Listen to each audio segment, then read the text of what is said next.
is not the size of its majority, but the constitutional courage of its minority. In Ghana's 9th Parliament, where the NDC command has often functioned, oversight and public accountability prevail over brute numbers. My dear editors, members of the press, we want to say this plainly.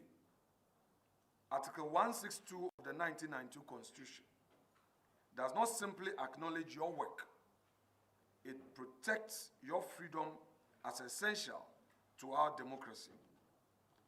It guarantees that press is free to question power at all times, and democracy forbids censorship or interference that would weaken your duty to inform, scrutinize, and challenge.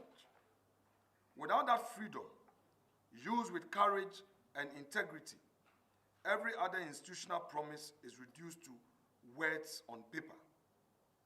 You are the guardians of the space between our national ideals and their fulfillment. Through your vigilance, you decide whether our democracy will be empty behind the... Kokuvi says he has covered his eyes with his hands and is using his jaw to see. It describes a deliberate silence, a choice to ignore what one clearly sees in order to avoid the consequence that truth might bring. It is that habit of seeing but pretending not to see, of knowing but refusing to speak. This is how constitutional democracies often begin. They erode through the messes and how it actually behaves.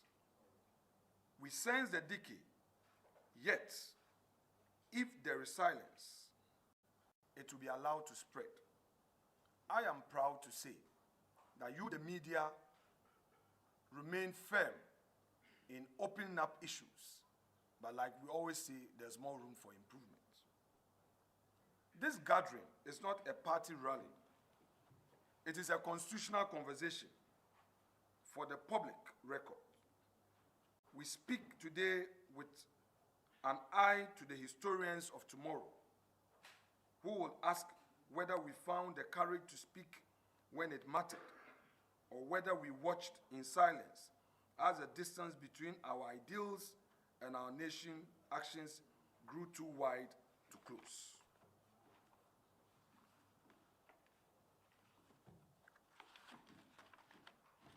I think I need to...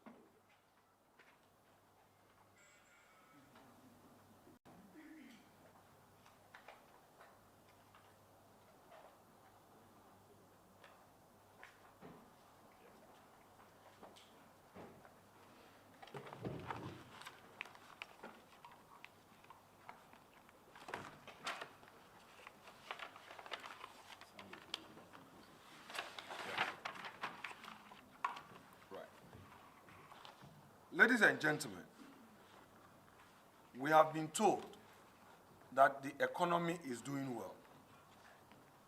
That is not in doubt.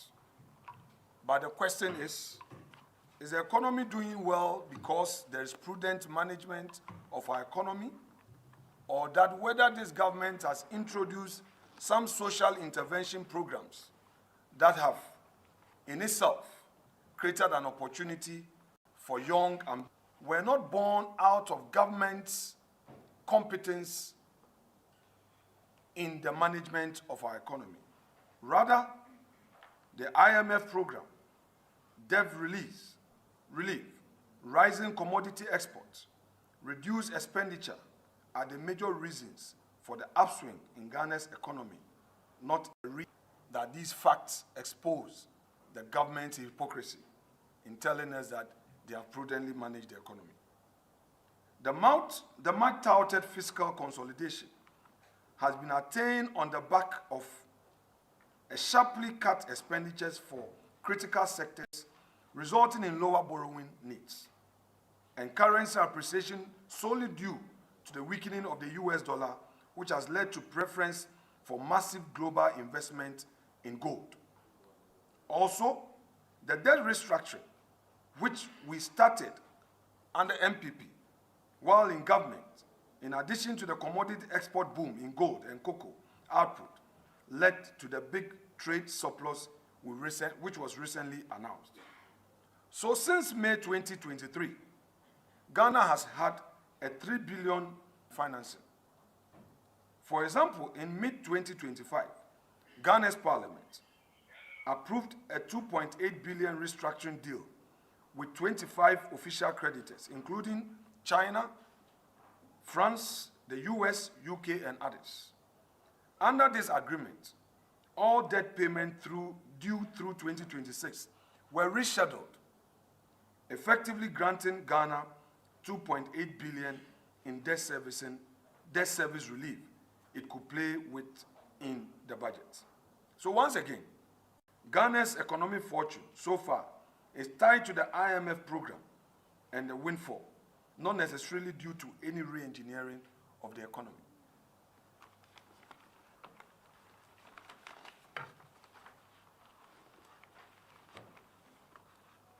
Ladies and gentlemen, let me straight away zoom in to raise an issue.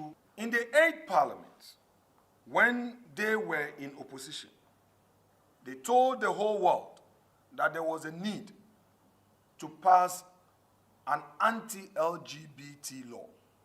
Basically, they said that to protect our own culture, our religious beliefs, there's a need to pass a law that will criminalize any villages, engage the media, engage religious leaders, engage traditional rulers. 1 year down the line, they've been in office. They have gone quiet on this anti-LGBT law. We hear his wider consultation to see how the law could be formulated in a better way. Really? But was it not the same law that they said it was okay to be passed?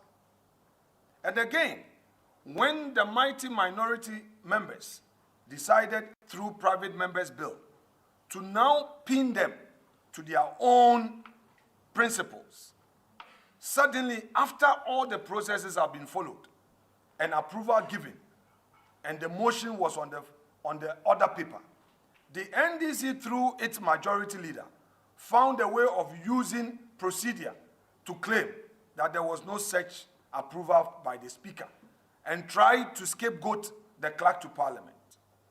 As we speak, they have refused, neglected, and deliberately, to make matters worse, our own curriculum, they have found space to introduce this promotion exposed.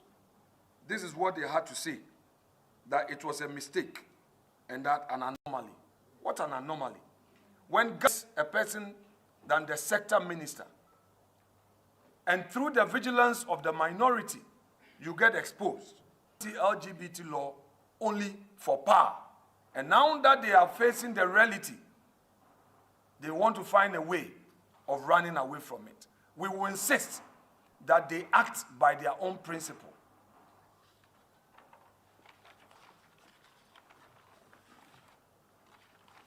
Ladies and gentlemen, let me also address the way opposed to that policy, because the policy was started by us.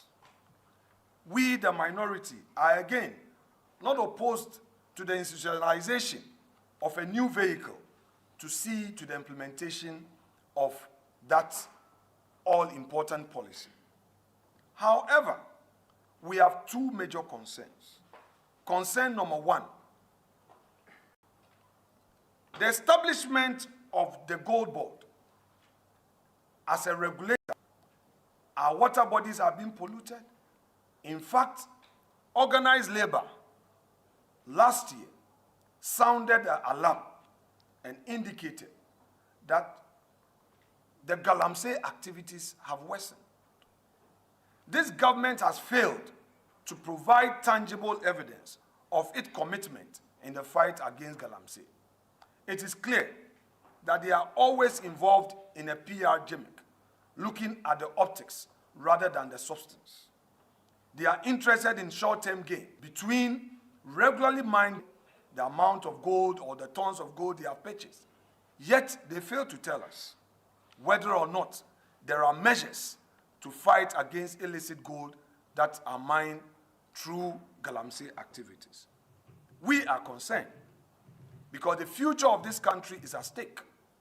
And the earlier this government took steps to protect the future of Ghana, the better. Second, we are also concerned about the IMF reported $240 million as of September 2025. There seemed to be some confusion between the Gold Board and the Central Bank. But we want to tell the Central Bank, participating in the activities, being part of the feast, and when there are issues, you run away and you want to put the blame squarely at the feet of Gold Board will not wash.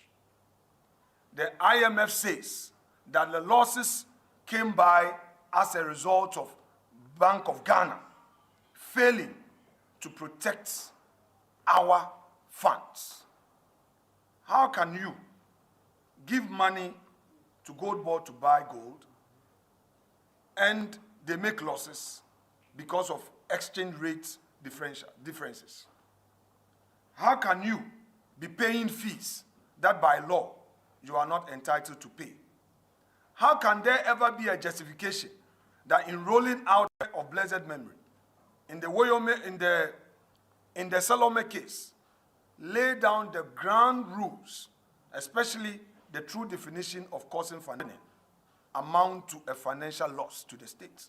We are also aware that respected and senior, therefore, we urge the Central Bank to immediately take steps to address board meeting between Central Bank and the Gold Board as a result of the concerns raised by the minority, of which there was a conclusion that artisanal mining model should now go for 9.75 for bullion and 9.55 for unprocessed gold, which is a reduction from the previous 15%.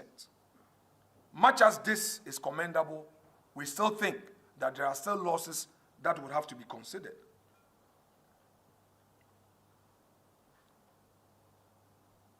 We are also aware that Central Bank is saying that it wants to give some moratorium of 1 month to allow for further deliberations amongst the various parties, the Ministry of Finance, Gold Board, and government, on a sustainable cost-sharing structure for the program.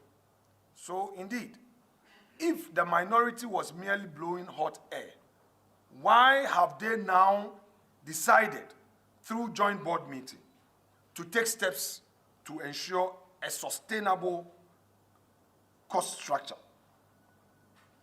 We are concerned about these losses. We believe that if indeed we are going to have a gold for oil reserves, the government must take steps to sustain it by ensuring that there is real profits. The approach they have adopted will not help the country. We need money to build roads, to construct hospitals, to build schools, to create jobs. And if the Central Bank is going to underwrite an economic cost, we regret to say that the minority will not accept this. We are open to discussions on this matter, and just as we always do, we'll put forward our views. We also want to say that we filed a motion in Parliament. We have become aware that the Speaker has admitted the motion, which would allow for broader engagement and consultation on this matter. We urge the various stakeholders in this gold for oil reserve to open up, to hear our views, so that together we can move this country forward.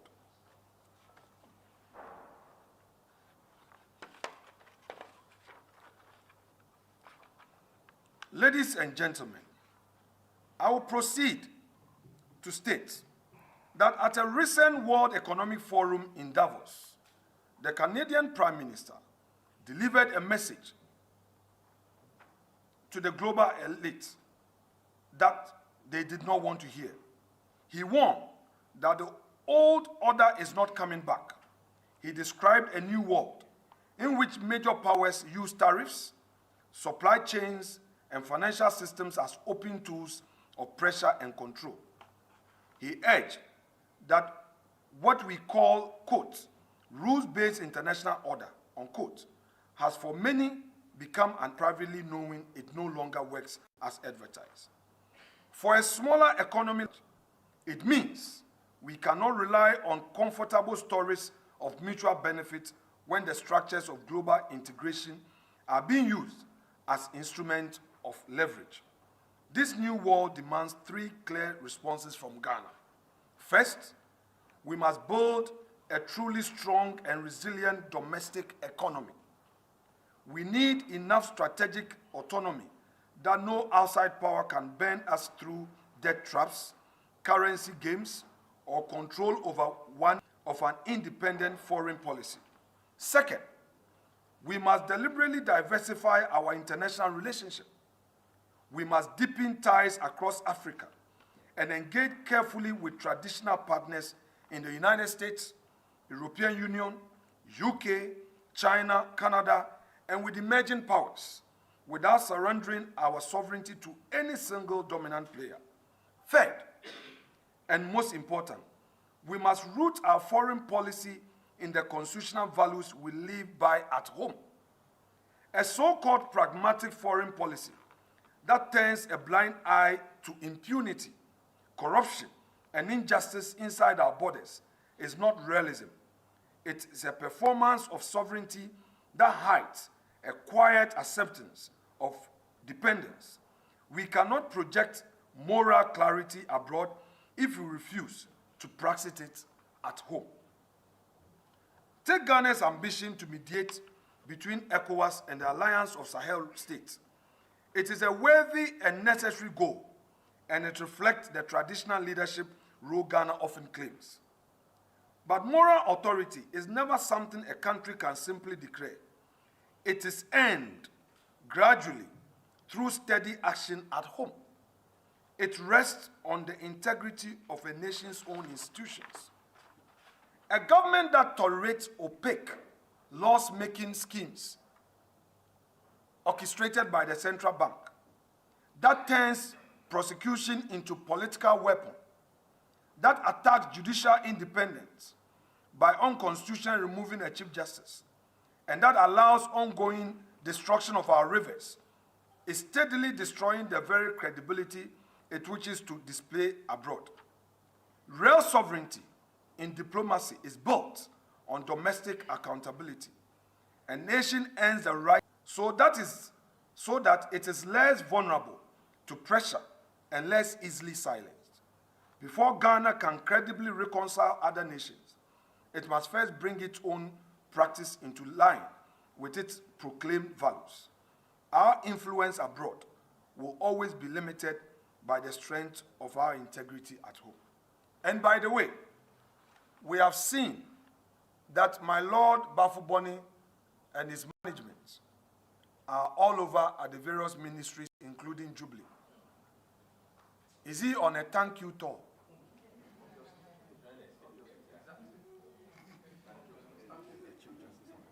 Appointing him as a chief justice. The minority don't see him when we criticize the processes leading to his nomination. We will therefore not be part of his thank you tour.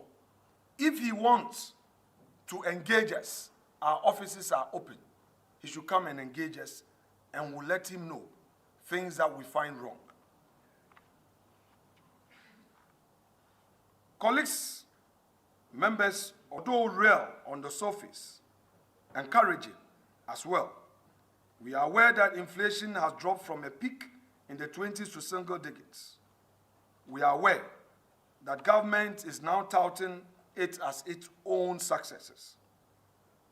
But instead of welcoming, we must ask, Stability for whom? And at what long-term costs? Think of economic policy as a bridging connecting the state to its citizens.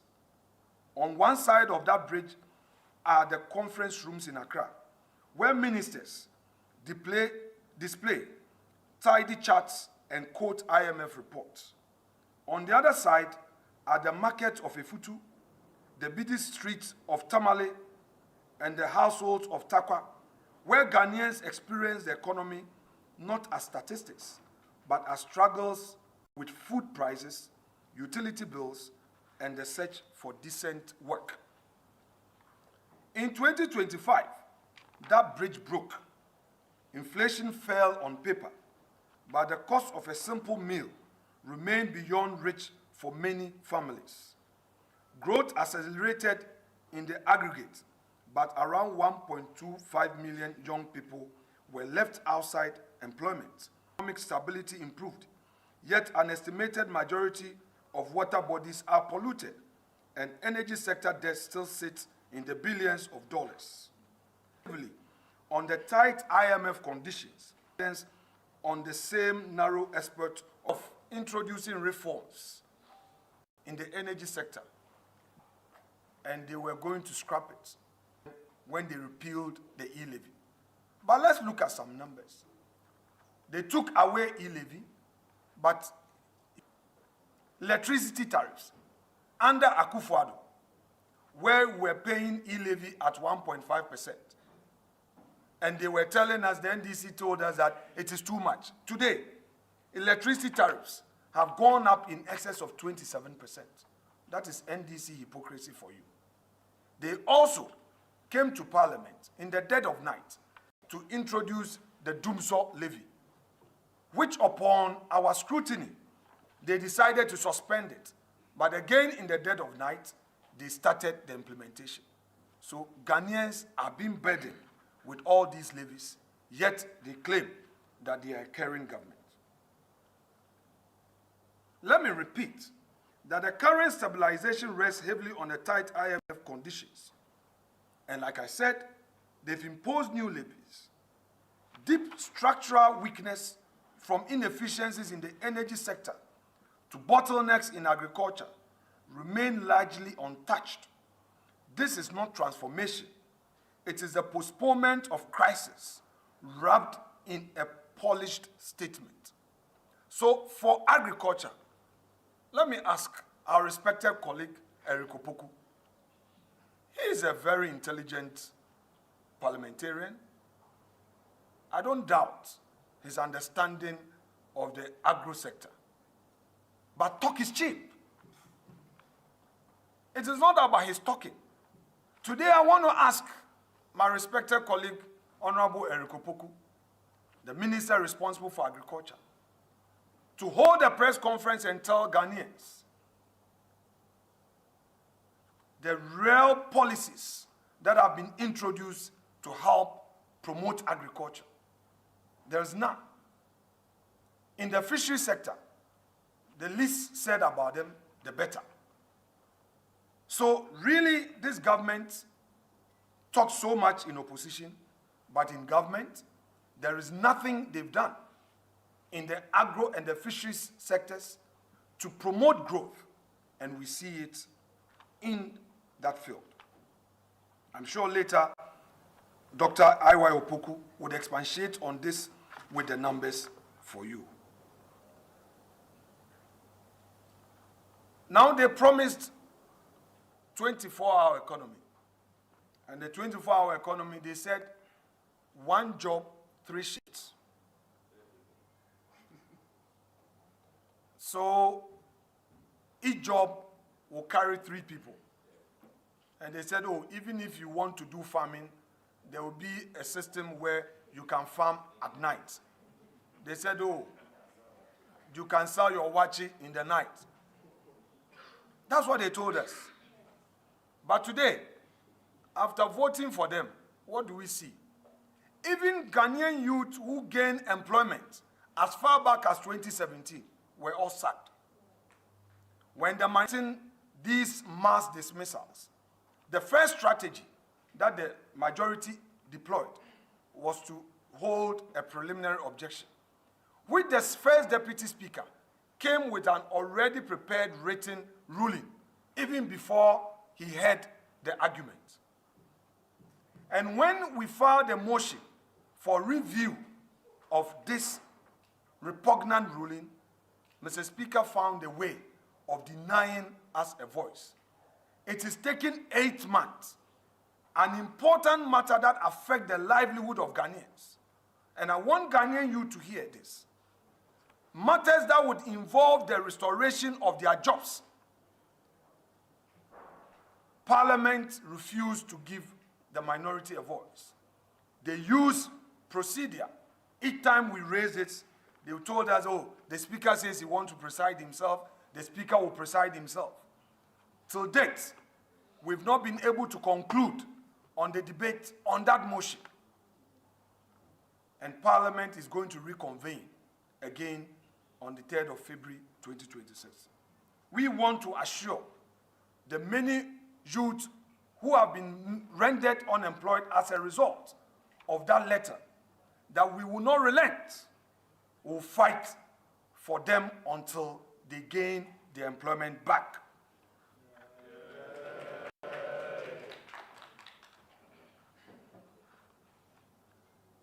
Ladies and gentlemen of the media, we submit further that this government has failed the Ghanaian people in the most basic duty of a modern state, to move its citizens safely and decently from one part of their own country to another. In 2026, at major terminals from Circle to Kaneshi and Medina, hundreds of Ghanaians are stranded for hours because the national fleet has collapsed from over 1,000 public buses to barely more than 100 in operation. While more than 400 Metro Mass buses rot in garages or have even been sold off as scrap, commuters are headed into overcrowded trotros or priced out by artificial scarcity, not because Ghana lacks engineers or planners, but because this administration cannot even maintain a functional public transport system and has reduced policy to press conferences while people sleep in queues.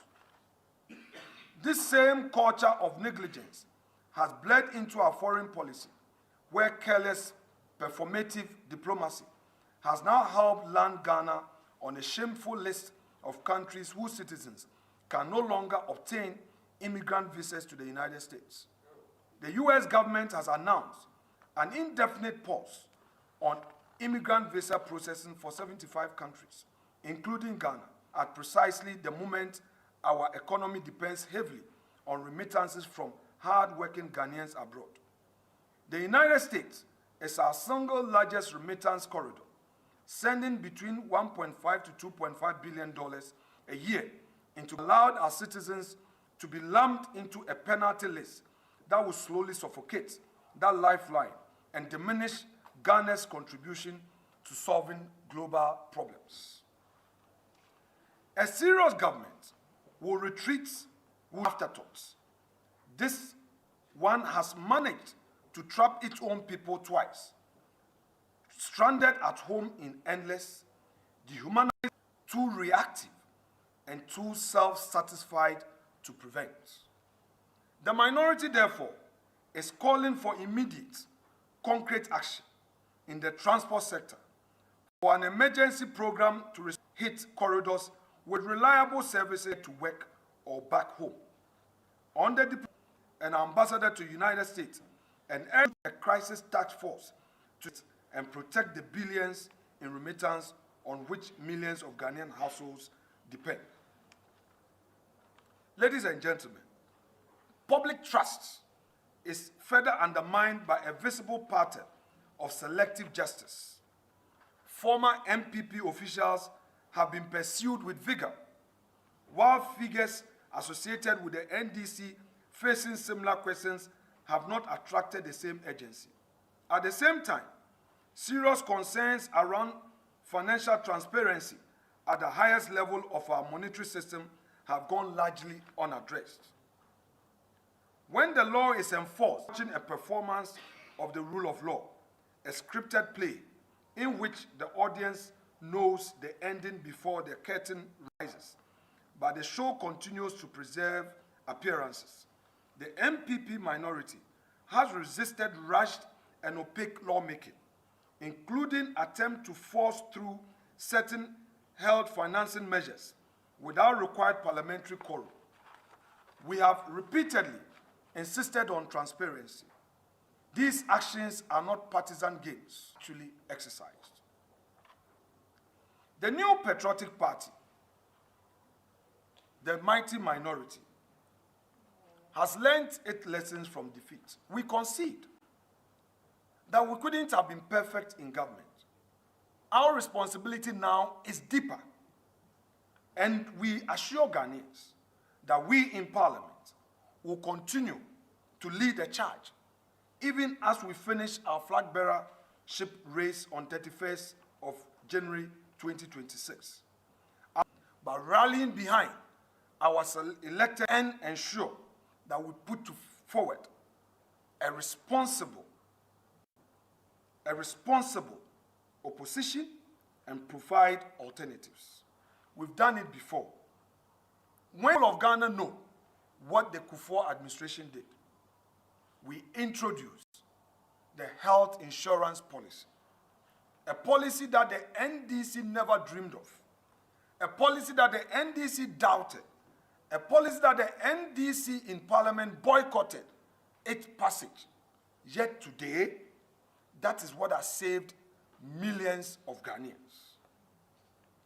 Again, when we were in opposition between 2009 and 2016, and we promised free SHS, the NDC told us we could not implement. The people of Ghana are aware that when the grace of God gave us opportunity to govern, we saw the implementation of the free SHS. However imperfect it was, the policy was implemented. Many Ghanaian youth who ordinarily could not have had an opportunity to have secondary education had the opportunity of being educated. What is left after this government had taken office is to take it to a higher level, use the opportunity created to build human resource capacity to create jobs. They've shut down the 1D, 1F policy. No incentive for the private sector. So we ask, what is the trade minister doing? Minister, to the lithium. We want to deal with the lithium agreement. When the NDC for Parliament, but upon assuming office, the agreement was reintroduced in a very worse state. When the minority exerted pressure on the minister and government, they came through the back door to now withdraw the paper, the agreement, claiming that they are now going through further consultation. The question is, at the time Honorable Ama Kofi-Boa was defending this new agreement on the House floor, didn't he know that he needed to do further consultation? At the time that he challenged the sincerity of the minority, up until civil society joined the call, was he being fair to the people of Ghana? Was he being transparent? We reiterate again the call on the Minister of Land Gated, the reduction in royalties from 10 to 5%. We carried the questions further regarding the lapses in the transparency of the whole agreement. He defended it, and now he came back to withdraw it. That alone amounts to a serious mischief. That alone is a policy failure that the minister cannot get away with.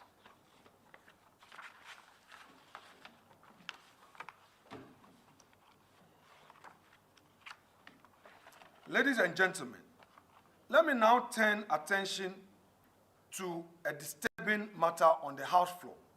Commences reconvenes on the 3rd of February. We are no more going to allow the majority to have it way.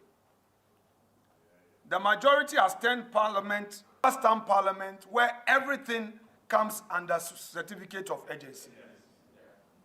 They should be ready to beat us in the chamber. We will resist with all the energy in us. No more. The energy sector recovery levy, the Doomsor levy, they also introduced its certificate of urgency. Sound a caution to the NDC majority. If they are not ready to read, we are ready to read. When it comes to substance, they can't match the length of the trousers of the minority. They only talk numbers. But we all know that even in the passage of laws, when it comes to quality debates, we do proper research and we argue on facts supported with data. What they come into the chamber to do is their propaganda. But come 2026, this 2026, they will never have their way. We will hold their feet to the fire and ensure that each minister account for his stewardship. We know that 2026 budget is a chop-chop budget. We are going, the minority will follow it and bring motions. And we hereby also plead with Mr. Speaker that he is doing Ghana's work and is doing the work for the growth of democracy. We are aware Mr. Speaker is an NDC leading member.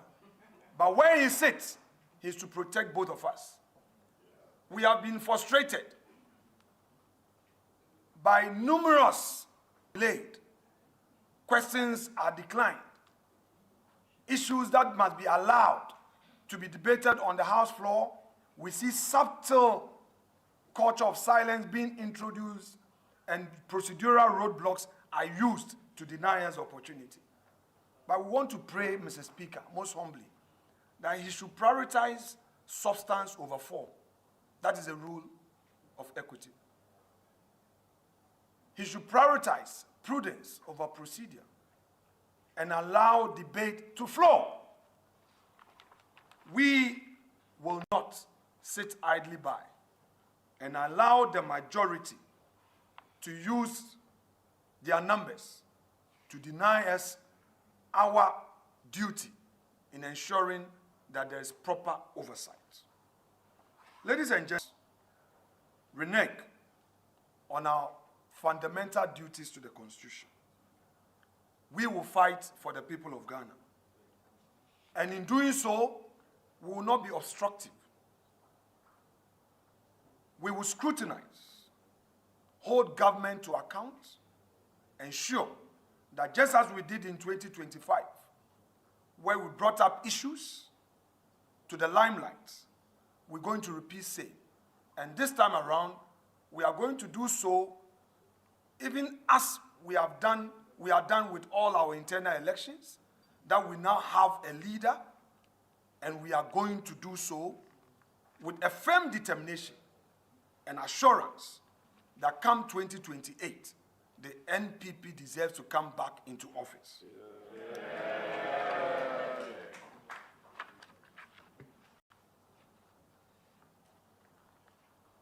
This pressure may not be done and done well without at least talking about this third-term agenda. Opportunity to also mention to Mr. President. Now, Mr. President, we are aware that many of your party members want to push the agenda. Please tell them one more time. Maybe when you said so in Singapore, they didn't hear you. Mr. President, you haven't spoken about your non-interest in third term in Ghana. Please, tell your people that you are not interested at all. They shouldn't lead you into temptation. And by the way, it is not possible. Also, we have heard that certain people have filed certain processes at the court. We also have this to tell my Lord Bafoboni. We know that this job was handed to you on a silver platter. We know that you have your masters to please. But my Lord of Bonnie, in the end, when history is being written, it will be your name. And to our judges at the Supreme Court, Ghanaians are watching how you determine the matters that are coming before you. Will question your own integrity. When you came for vetting, you made certain commitment to the people of Ghana. Ghanaians heard you. So again, the mighty minority is watching you. We will not be silenced by threat of contempt. If by criticizing the judiciary, they will march us into Nsawam, we are ready to become prisoners of conscience. Thank you very much, and God bless you. Arise, Ghana youth, for your country. The nation demands your devotion. Let us all unite to uphold them and make them great and strong. We are all involved. We are all involved. We are all involved in building our motherland. We are all involved. We are all involved. We are all involved in building our motherland. Thank you very much. Thank you. Please resume your seat. Thank you, thank you, thank you. I can't say thank you enough for the wonderful, say, 87 Infantry Battalion. We will now open up the conversation to our friends from the media. If there is any question, we are ready to take. My colleague, Honorable Jerry Ahmed Shaib, will be doing the justice. If you have any concern, you raise up your hand. Here he is going to play the role of a speaker. If you catch his eye, if you catch the eye of the Member of Parliament for Wager, then we'll be able to do justice to that. So now the floor is open for our friends from the media. Thank you.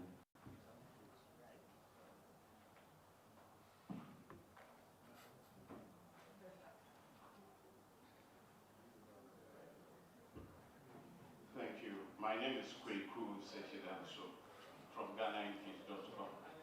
I just want to find out from the minority if there are plans after your internal contest to bring colleagues together, because we see what is going on, since you want to stand firm and hold government accountable. Thank you.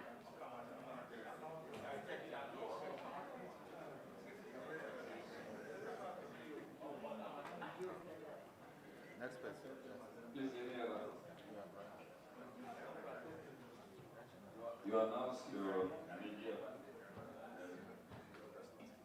Leader, you mentioned that Ghanaians agree with the quality of debate advanced on the floor of Parliament by the minority. Emphatically, you call for the dismissal of the Foreign Affairs Minister. Are there other ministers you want to see go, or is it just a dislike for the Foreign Affairs Minister? And you also mentioned that the majority has 189. Have you already considered Adawaso East to the majority? That's second. There's a third one.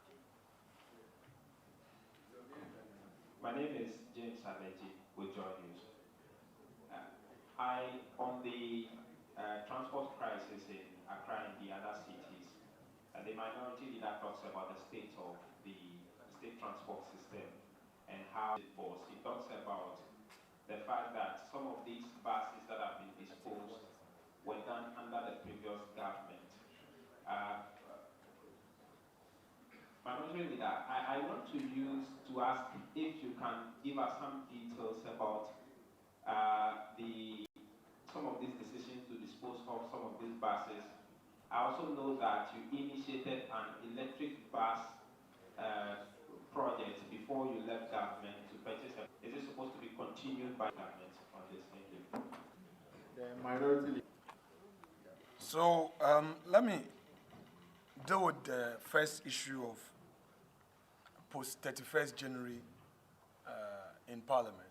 as you may be well aware, we've had those colleagues who have been engaged in this discourse have done so with all civility. I want to assure you that these are internal matters. As for politics, things get heated. Soon after, we all rally behind the leader and the MPP flag to push the party agenda and to let Ghanaians know what we have for them. But you see, the NDC is busy talking about us. What they've also forgotten is that they also have a leadership contest awaiting them. And do so, also obi fieshe. I say doing katia, also thank you to. Meanwhile, no campaigning. They are who say, I saw buying your own preferred candidate. Jubilee House before, I'm so more candidate. Or be a flag bearer mom. Na party no so one candidate. Inti, enche be do amoso. But the IPC can say MPP there. Nyami ya adumwa after 31st. Yan ye war parliament. Ya real tasu se kwen biat suno. Ye de baku ye enka bom ebe tai ni obe wini nechi. Na ye nyina ya boa. Ebia by mid this year. Omanpeyi Mahama eba be ye lame duck president. Because obia pay to me. Which omumua vice president. Also onusubedi president. And then I'm saying, yet say, ono afa haruna, Idrisa and running mate. Yet yani say, chief of staff, Julius Debra, on also namne kwai, on the majority leader, on also on namne baby, on nini ablakwa, almost your permutation. Yenuya finance minister, on also, almost say, obedi president, on also a prepare running mate. Inti, adiano, atasa o bebia.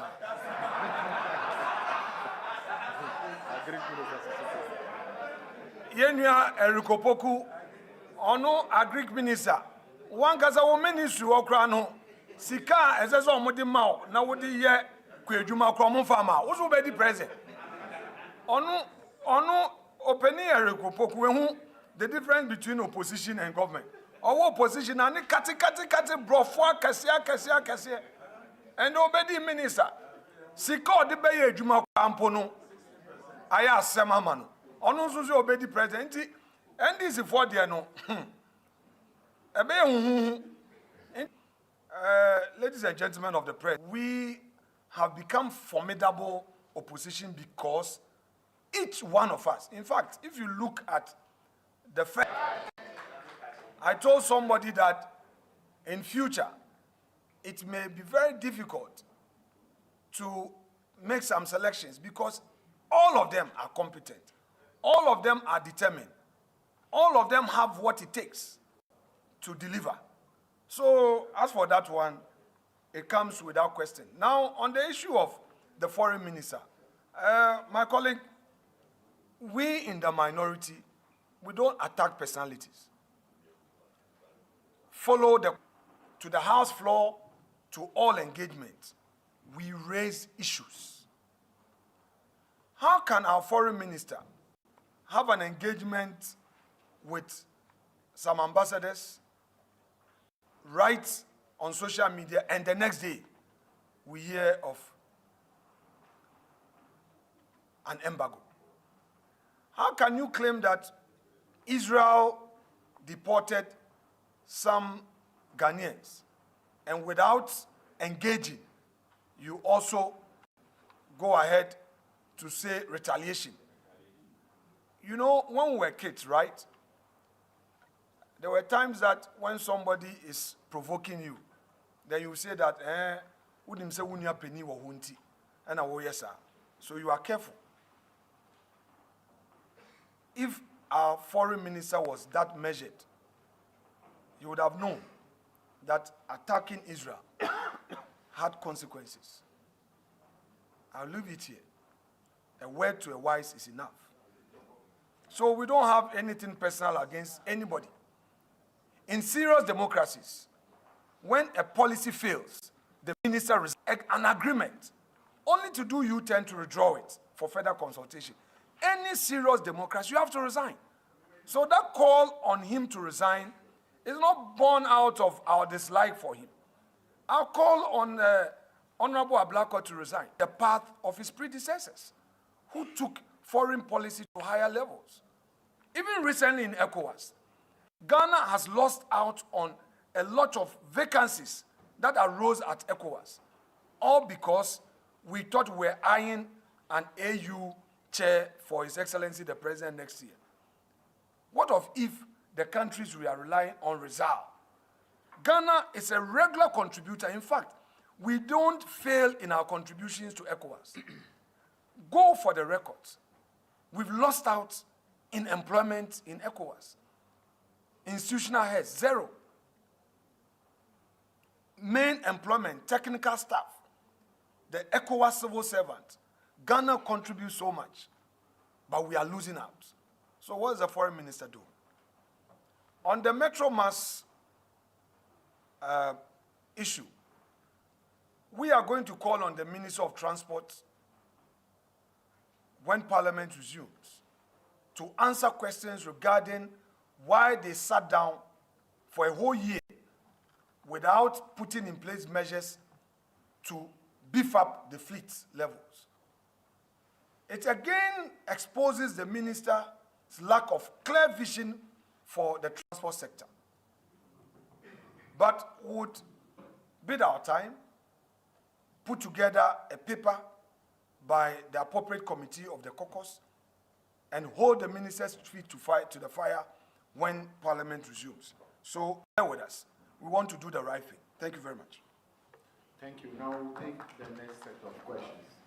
Okay.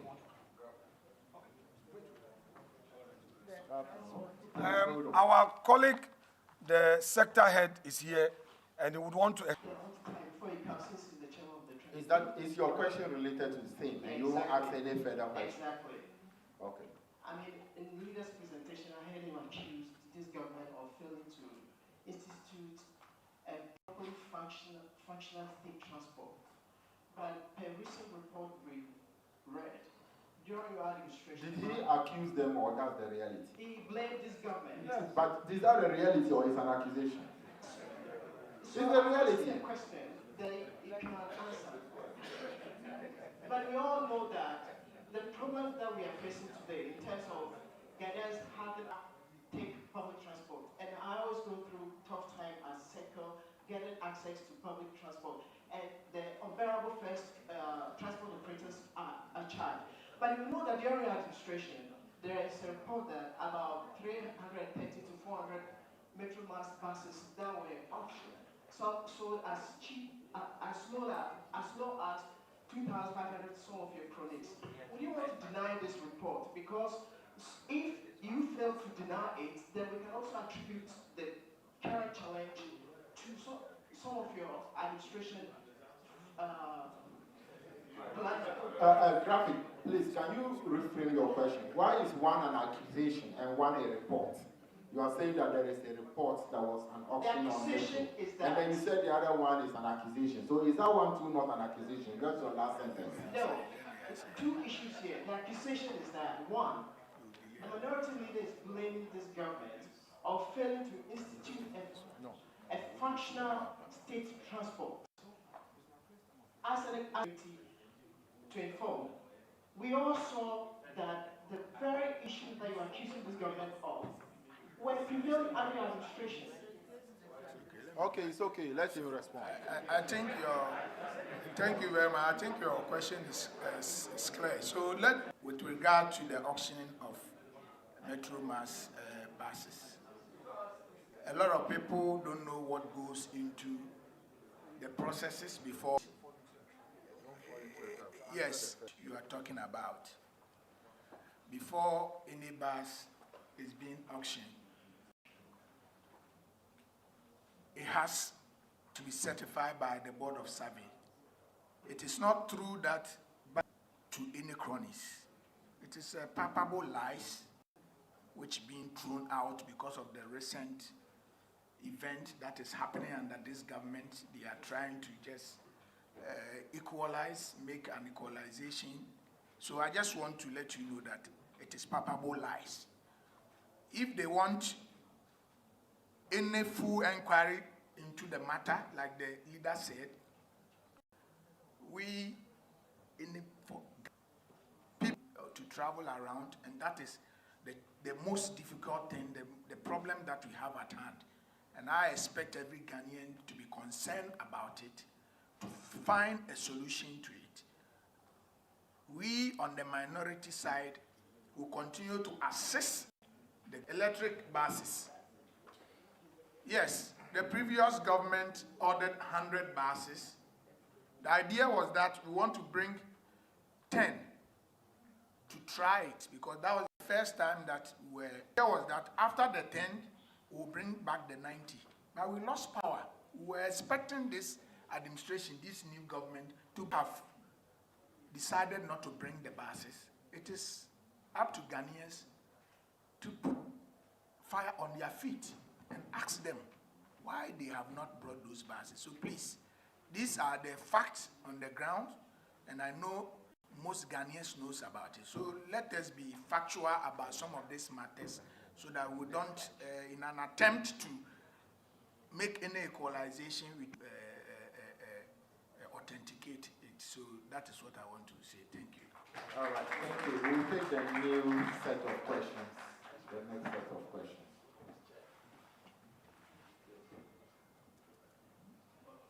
Good morning.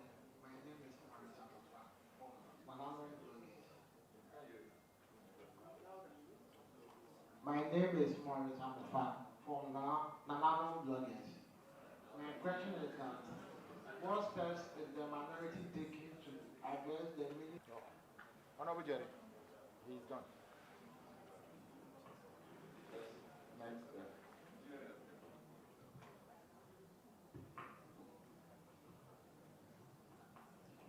Thank you. My name is Atamis. I work for Ghana News. Minority leader, as you said in your presentation, that the minority will resist any bill that will come under certificate of urgency.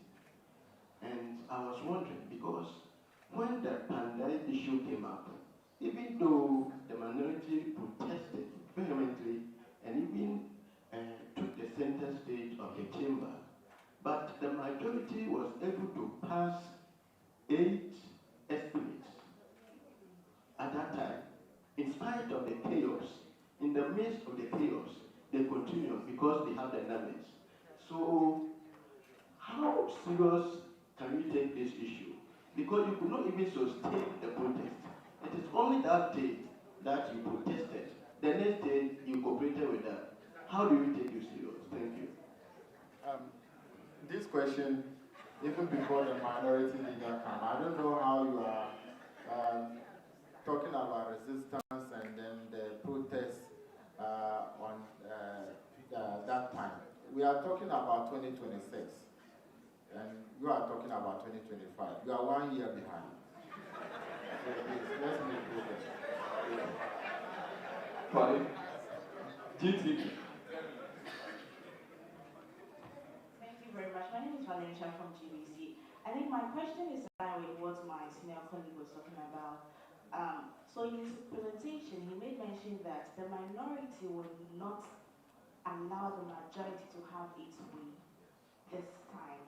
So we want to find out what way or what are some of the moves are going to do. Are you going to be working out the exchange like what we saw in the previous setting, or what moves are you going to do if the majority continues that method? My sister, if you listen to Honorable Jenny, if you listen to the minority leader very well, he said unless they beat us. So the walkout is not an option here. And you know, that's the leader. We are the whips. So come out with a strategy. But the last sitting, the certificate of agency were too many. And after that, you now see that they are coming back for amendment of the bills that they have just passed into laws because they rush it. They now realize that there are problems. They are coming with amendment. Even Gold Bond, they will come with an amendment. Wait and see, because there are serious problems there. So that is why he is saying that we are ready to read. If they are not ready to read, we are ready to read and scrutinize every document. So rushing it there are a lot of strategy as to how we can take it, and we understand it better than them. But Chief, I'm wondering who discusses this or strategy. We should come and tell you our strategy. I don't get it. Thank you. My name is Christian. With the insight and then I'm concerned about the losses you mentioned regarding the gold for reserves.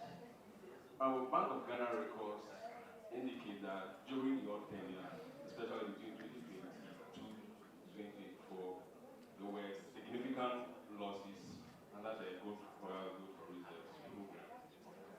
The Bank of Ghana governor admits to the losses and is looking forward to solutions. It's called for an all-stakeholder engagement to find the way forward. Are you ready to sit at the table with Gold Board, Bank of Ghana in finding a solution to the challenges in the sector? Thank you. You want to take the question?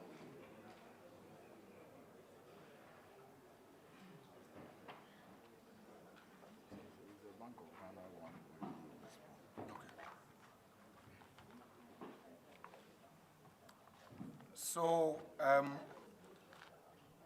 President, you want to know about the losses. You see, it would always be convenient for someone to engage in, blame game and say that, oh, something happened yesterday, so why must you question me if same thing is happening today? Granted, without admitting that indeed there were some losses in the previous years, didn't they come to say that they are resetting Ghana? And aren't they supposed to do things better than they came to meet it? So the fact that there were some mistakes, just for the sake of argument, means that I cannot question you if you're doing something wrong. I mean, I don't get the logic in there. But be that as it may, we have filed a motion, and that motion has been admitted. Hopefully, we'll have an opportunity to do the scrutiny, and the governor would have to explain the actions of the central bank. Although, like I said, we have also become aware that they had a joint board 10%, have all been brought down, 9.7, let me get the correct figures, I don't want to.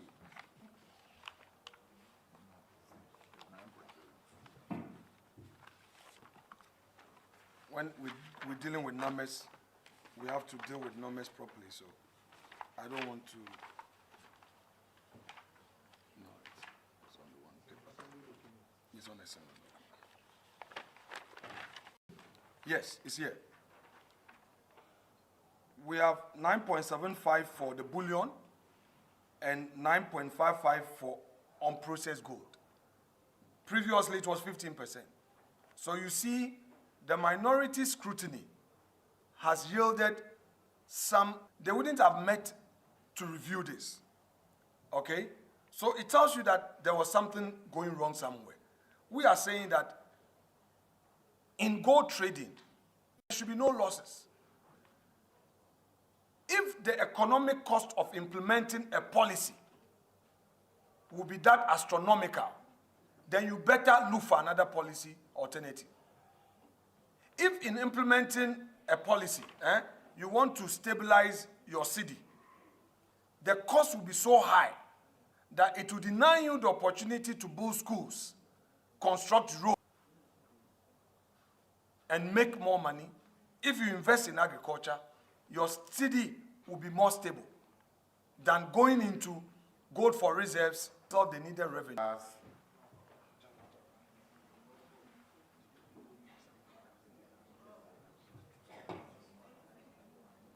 Please, let the question be straightforward. I'm advising. That's not taking money. idiot when it gets to me. Leader, the last time there was a voting on the floor, when the first deputy speaker quoted or mentioned the case between Justice Abdullahi because coup vote in minute. So where I was sitting, I thought there was some sort of conflict between yourself and your colleagues of the members. And we, sorry, I don't say we were. And you were, sorry, so I was thinking that at that moment, Mr. Manoti Leader, I was thinking that at that moment, I thought you should allow the voting when the speaker put in the vote, the question. But you insisted that, oh, I'm coming. You insisted that there should be a voting. And I saw some sort of nakedness on the part of minority because NDC were able. The question was, how united was the NPP front when it came to that particular issue? Thinking that since we don't have since the NPP didn't have the numbers, so you should allow, the voting, and you call for a voting. Oh please, head count, and the head count exposed the minority that that at that moment the chief will put in a sham to the numbers. Thank you. Next. I told you that I was still very decent about. Any other question, please? Please make sure you ask your questions. There is somebody. Let's have some brevity and straight to the point, please. Yeah, my name is Kwesi Kumsen, editor of Point Africa. Leader, I think last year, when the government was able to reduce the dollar from its rate downwards, there was an issue that from the minority that because the government was not spending more, the government was not paying contractors. That's the reason why the dollar. So now that the government has been able to sustain that, I think we're going to give the government credit for that. Some of these questions, please, let's be guided that there is a press conference, the minority leader did a presentation. So let's stick to what is in the text.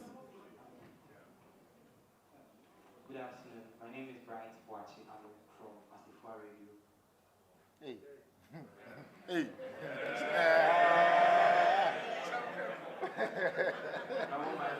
Original. I want to know the minorities take on. Is your station affiliated with CNN and BBC? I want to know the minorities take on the current happenings at Cocoa Board. It seems all our attention has been driven to Gold Board. So I want to know the minorities take on what's happening at Cocoa Board. Very, very good question. Okay, minority leader. So, honorable members, lend me your ears. So we had a question from Ahmed on the numbers. You know, what we would do in Parliament, we do it for history. And in the politics in the chamber, it's not always about winning. It's about watching from afar. As the minority, you are just few. These guys have overwhelming numbers. Why don't you let it go? It's the statement you want to make that matters. We doubted the 155. In fact, the whips checked. They were 129. They were struggling. And you realize that it is only when we begin to hold their feet to the fire that they start to marshal their numbers in. It's a fact.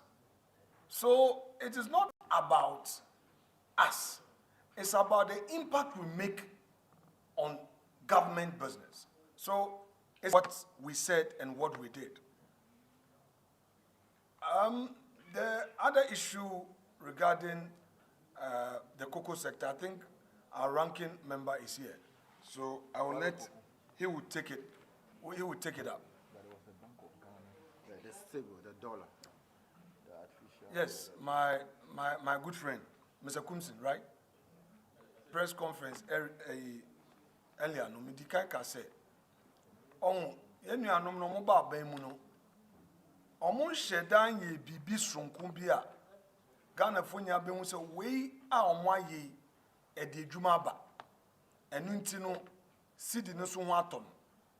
No cruel woman is said, Omo promoti Galamse. Sisi almost obia into gold. Sa 9 more day or moye a niswa de just for the optics. But yen say, Omwe bie mu amankwala se omu to gold. And gold no omu to no. Omu to ni bia. And so it is not today but tomorrow. Because omu ton more gold. Into no omu to me enya dollar ne maneba. Na I say a massive no stabilizing. But me no yenim from 2020 fisheries. Really, there is no seriousness in addressing that one. Then again, KBB said 2025, finance minister when tier contractors be breaker. In fact, a buying crampo and investing in the private sector and also even public sector deliverables. The question will be saying, but see, no, are they no more sustaining? Almost sustaining because they are interested in the numbers. So IMF over almost you stabilize the economy. And your numbers in Yebedu. Sir, a done by almost your energy sector, a can hono. The on one country and say, whereas a kufuadra buying a bon homo din try, no more the levy, but I say, goodwill no more one, or may take advantage. Electricity tariffs from time NDC buy almost over 27%. Omudi can hear 14%. No omudi 2 become home. Now fe PURC is on year consultation. Now omashe na call minority me na me lead caucus. Ye call na catch on say look, ade amu a strategy. Amu pese mudi increase tariffs. No cre ebemu. ECG wo mo say o containers bi ayra na MPP for ne ade na omo aye say edu bebi ko mo di twi me. Mo ni nyina. Omo emo ni mo asem. Now, yen catch omo say through the paper ye de come omo no. Ye catch omo say ye started loss reduction program bi. Ewo ECG.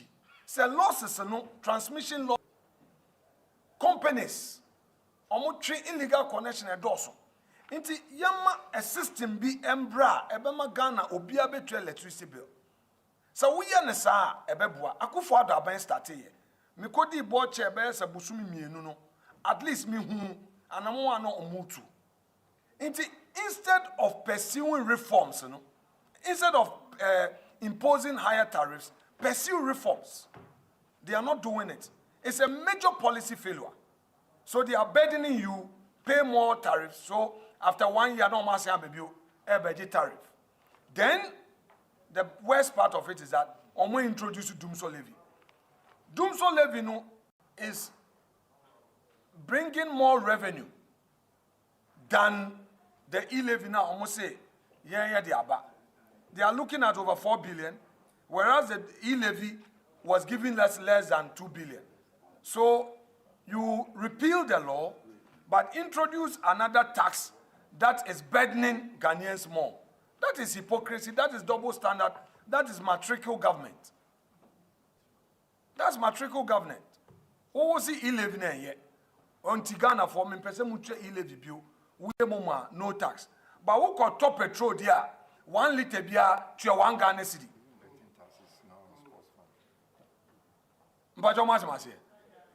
Wo say e-levy momo no tax bi e ba ho no enye nti mu ye firi ho ene de MPP na wo aban na e ba ye no de wo de dum so levy aba se wo koto petrol abobo ya prajia okada trotro obi bia obeto petrol bia no wutua 1 liter bia no wutua 1 cedi. Definitely, 419 aban chain say e-levy no. Into no crabby enim. Monsampa. All right, thank you. So our ranking on food and agriculture will respond to the BBC affiliate station question. Thank you very much. We will be doing a separate press conference on cocoa, either sometime this week or early next week. So I'm extending invitation to all of you to attend that press conference. But to answer your question, we are worried about the happenings in Cocoa Board. We are very worried. You remember in the run-up to the 2024 December elections, leading members told cocoa farmers that if they voted for them, if they give them power, they will increase cocoa from 3,100 to 6,000 Ghana cedis. In fact, the Honorable Finance Minister even went further to promise them 7,000 Mengaji. Honorable Eric Opoku, Zambekaya, ofre Kuafo nyina de omukọ that yeso aba. Kuafo nyina Banamanoa, Kuafo 6,000 cedis per bag. And Kuafo no busa and say, Nia Woken, Ujidi, or say a banas yen to me and ya, na cocoa no, na ya wine dear. It is a mutumaya, the back 6,000. What are we seeing today? What are we seeing today? And then a bag of cocoa, 3,625. I'm promise say every cocoa region, you basic processing factory. Every cocoa region, on basic cocoa college. Yes, that's what Koyo manifesto. We have 4 huge promises, and then we have 4 the amendment and thing. As for 3,625 from November,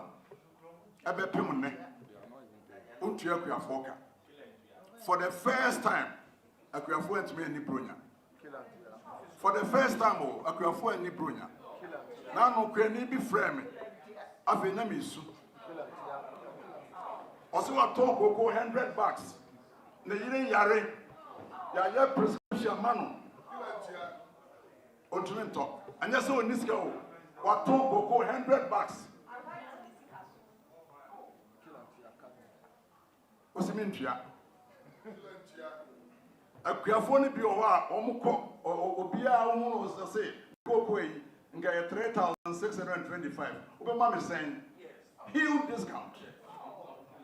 None of the money be a no atom. And it's our promise in the milk we are for. Ammonia for Nini Yekra. As I said, dear, now yet to tear dear. Price no crown, I had the Mawon, I had 3,625. No, yes, our Barbetiso. Now, I don't know their canoe. So I'm not this one, and you're going to be now.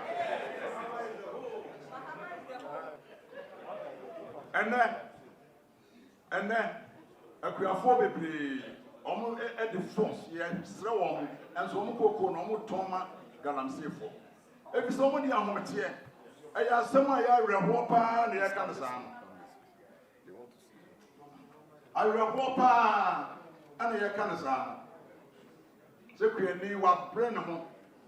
Mamma Yako, no, some moons and your bread. Obeti Coco. Obeboaboano, Obebo, Obebru. And so now they are big apostle when num, a binum swap, quantinty, and some of the Akobe be a tobacco. And then cocoa pot, almost the LBC's over 10 billion. LBC's in almost the own cocoa, but take over centers now. Omutia. Nana do dan ko akufuado. We dey press conference in just where ya. Thank you.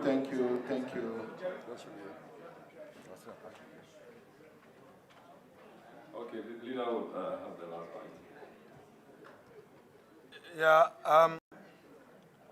our media colleagues, in this era of information fluidity, misinformation, and disinformation, it's important that when we speak to you and there's some ambiguity, we clarify ahead of time. When the minority says that it will resist every attempt by the majority to rush bills and government policies through parliament, what it means is that the minority will use all legitimate tools available within the standing orders of parliament. I don't want us to live here with anybody thinking that our statement to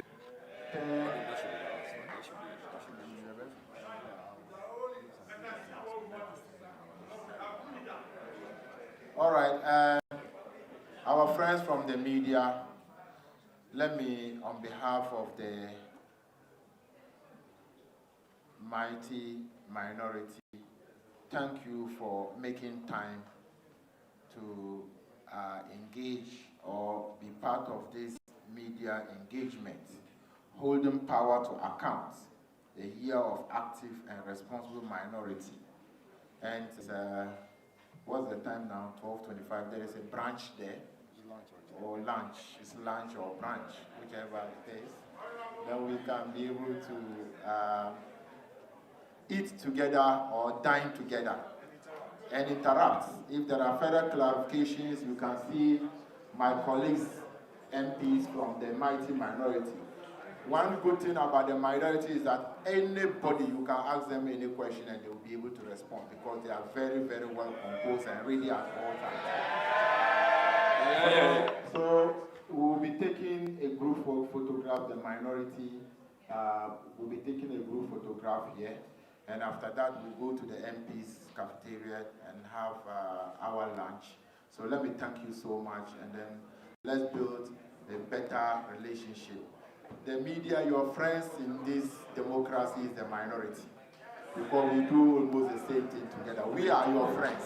Please, you have to resume your seat. No, don't move yet. We need to have a word of prayer before we leave. Please, we take the photo, have a word of prayer before we depart. Thank you. Thank you very much, especially for...